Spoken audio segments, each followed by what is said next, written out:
శ్రీ మందుల సామిల్ గారు.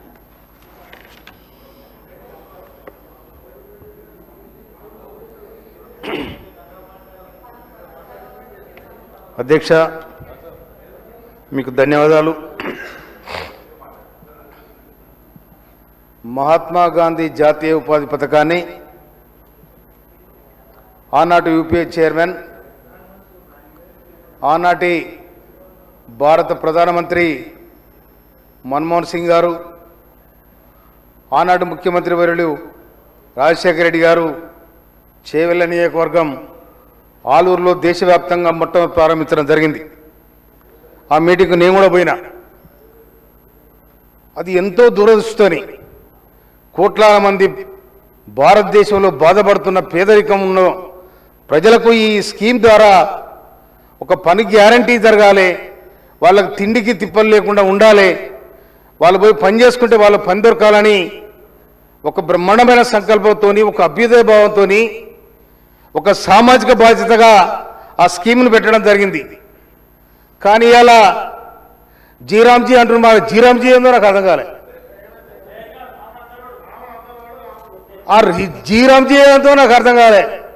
ఆ జీరామ్జీ అనేది ఇప్పుడు దేశం నిండా జీరామ్జీ కోతురు.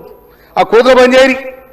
ఇది బంద్ చేసే బదులు మీరు మహాత్మా గాంధీ పేరును తొలగించి కాంగ్రెస్ పార్టీని నామరూపకం చేసి ఈ దేశాన్ని ఏమో చేయాలని మీరు ప్రయత్నం చేస్తున్నారు మోడీ, నరేంద్ర మోడీ. కానీ మీరు ఏం చేయలేరు. కొంత మతాల పేరు మీద, కులాల పేరు మీద, వ్యవస్థ పేరు మీద ఈ పేదల గుండెల్లో మీరు గుణపాలదించి వారి ఆకలి మండల అర్థనాదానికి మీరు కారణమవుతున్నారు. దాన్ని బంద్ చేయాలని కూడా మేము ఈ సందర్భంగా డిమాండ్ చేస్తా ఉన్నాం. ఇవాళ మోడీ చుట్టాలు ఎవరు?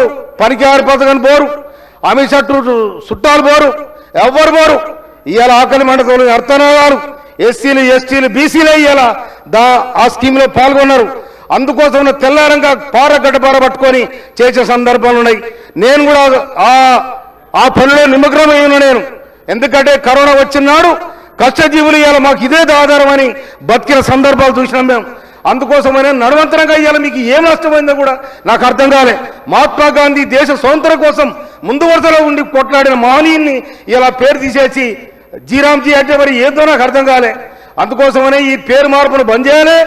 మహాత్మా గాంధీ పేరు మీద ఉన్న ఈజీఎస్ను కొనసాగించాలని కేంద్ర ప్రభుత్వం భారతదేశ పేద ప్రజల మీద చేస్తున్న ఈ దుర్మార్గమైన ఈ చట్టాన్ని వెంటనే తీసుకోవాలని కూడా డిమాండ్ చేస్తూ నేను ఈ సందర్భంగా అవకాశం ఇచ్చినందుకు ధన్యవాదాలు.